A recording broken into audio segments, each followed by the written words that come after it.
Hello everybody, and welcome to the first ever Rocket On Production story time. My name is Caleb Vandenacker, author of a book. The book is called Hurricane Galveston, 1900, the worst one yet. And it is book one of two books that I hope to make, because book one ends with a massive cliffhanger, and book one I'm hoping this summer, in fact, to turn into a movie. I'm very excited about that, and so now I would like to present to you the story in all of its glory.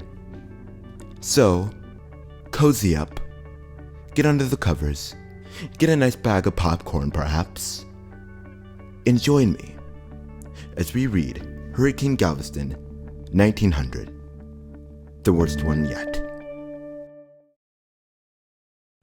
Okay, let us begin. Hurricane Galveston, 19,000, the worst one yet. Dedicated to my awe-inspiring friends. History and its source of knowledge and perspective in parents who brought me to America to live a better life. Galveston, Texas, Thursday, August 30th, 2019 at 6 a.m. The moment I woke up, I knew today was going to be different, and maybe one of the best days of my life. This morning, I was awakened by Weston, my English golden retriever, his paws on my bed, his head tilted ever so slightly. He was easily the most cute dog in the world. It's something about how they look at you. Either when they hear their name or another dog friend they're close to. But really, you have to be a dog lover, owner, or even both, perhaps, to understand what I truly mean. That was only one of the two reasons, though. The other reason was that when I realized that my curtains of my room were left ever so slightly ajar, it allowed the most gorgeous sight you could have ever laid eyes upon to flood inside my carpeted brazen room. Extravagant arrays of reds, violets, indigos, blues, oranges, yellows, and almost every hue of color imaginable were in the sunrise, and radiated off of Weston's back. He was a proud and amiable pup. What was truly the most grand thing about living in Galveston, Texas, were the oceanfront views, which not all people in our city sadly got to experience. That was the downside to living in resorts here. We lived in an oceanfront house, which was about 400 feet or so above ground level. Our house was upon a hill, just in case the ocean decided to be obtrusive and impel waves towards land, wrecking anything in its path. Galveston had a bad history of weather, if I had remembered the stories correctly. 9 minutes had passed, and then I realized how distracted I had just gotten. I needed to get ready for school. Weston had started barking, asking to leave my room. He was truly like an alarm clock, and I had to deal with this every single day. Just imagine. I let him out and began to get ready. Man, I realized just how lucky my dad was to not have to wake up to the dog scratching his bed, licking him awake. Nonetheless, Weston is the cutest dog in the world. My dad was lucky. He got to wake up in the morning to the grandfather clock in the living room, ringing its beautiful chime. It was nearing 6:15, and at 6:25, Dad had knocked on my door and called, "Matthias, are you up and ready for another terrific school day?" He asked this question to me every single day. It literally became so blasé. Sometimes I just had lost my patience. I facepalmed and replied with a simple yes and a light sigh. On the way to school, 7 a.m. I already loved 7th grade and was totally hyped about it. Though it had only been about a week, I was excited for the school year and what it had in store for me. It was supposed to be the best year ever, right? My advisor this year was Mr. Afton. Though his name sounds very intimidating, don't be fooled.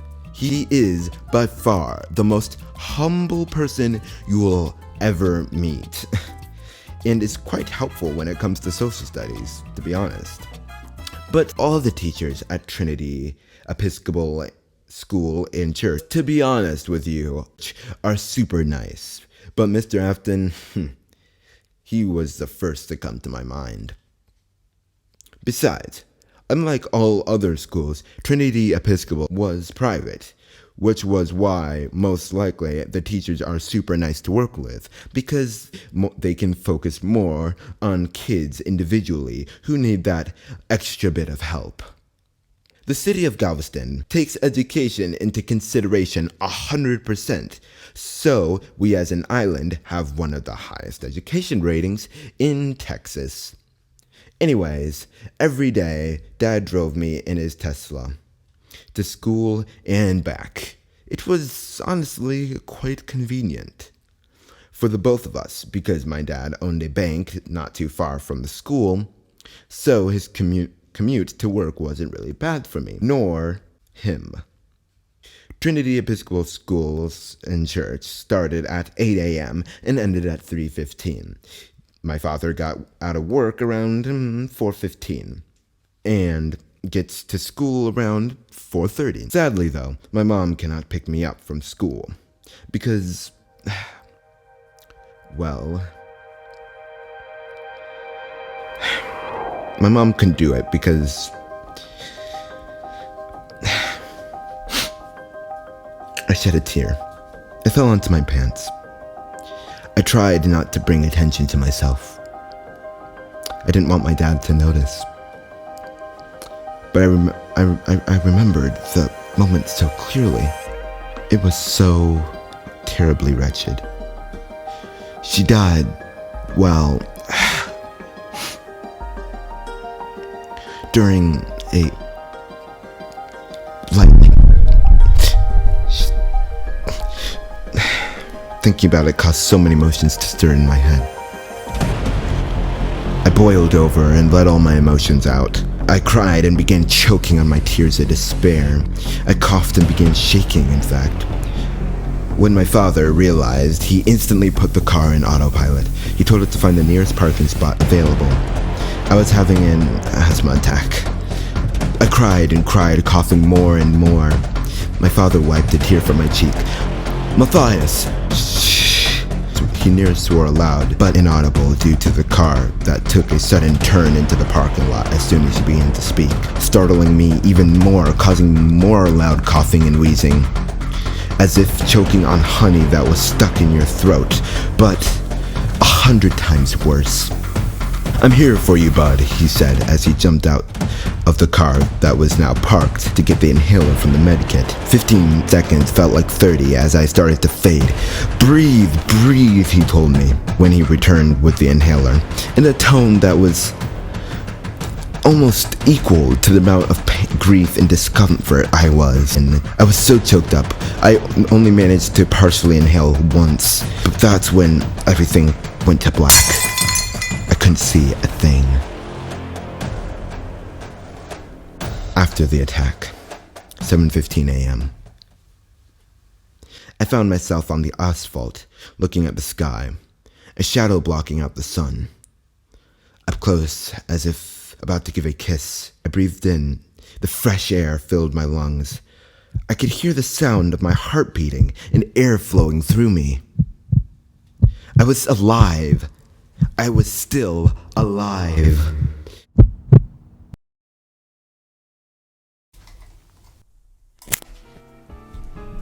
Well, folks, that wraps up the first half of our story, Hurricane Galveston, 1900, the worst one yet.